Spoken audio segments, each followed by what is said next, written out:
He approached the poolside hoping for a drink of water, only to discover it was seawater. Next, he tasted the water from the fish tank, only to find it undrinkable too. With no other choice, he used his priceless antique to pry open the storeroom door. Inside, however, there was only a small amount of food, and not a single drop of water. Just as he was at a loss, the garden's automatic sprinkler system began spraying water. He lay on the ground like a child, gulping down the water. After quenching his thirst, he lay back contentedly, grateful for heaven's mercy. He then found some containers to fill with the water used for watering the flowers. Looking at the fresh water in the bottles, he took a big gulp. Solving the water problem lifted his spirits considerably. Spotting the steak in the pantry, he indulged in a taste of the wealthy life that evening. But by then, the indoor temperature had soared to 41 degrees Celsius. Even stripped naked, the heat made sleep impossible. With no other option, he passed the time by drawing. Suddenly, he spotted a janitor cleaning outside through the surveillance feed. He quickly dressed, grabbed a frying pan, and began pounding furiously on the door. But the door's soundproofing was too effective. The janitor couldn't hear a thing.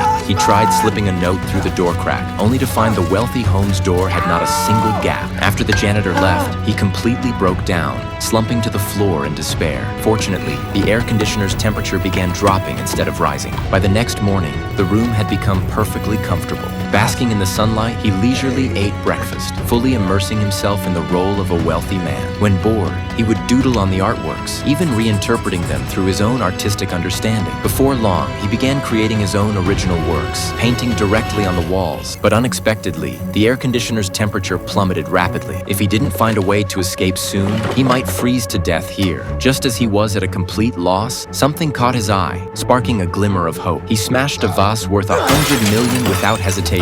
He picked up 2 identical shards of glass, wrapped them in cloth strips, secured them with tape to form makeshift goggles, then climbed a makeshift ladder fashioned from dismantled furniture. He began chipping away at the concrete ceiling. Trapped in the mansion for 15 days since the air conditioning failed, the room's temperature had steadily dropped. If he didn't escape soon, he would freeze to death. But the mansion was as secure as a prison. Not only were the windows made of shatterproof glass, but even the main door was solid wood encased in steel plates. The only possible exit was the ventilation duct in the ceiling, but climbing out wasn't easy. The opening was sealed with shatterproof glass and encased in solid cement. To remove the glass, he'd have to break through the cement. After much effort, he finally chipped a small hole, only to discover a single screw inside.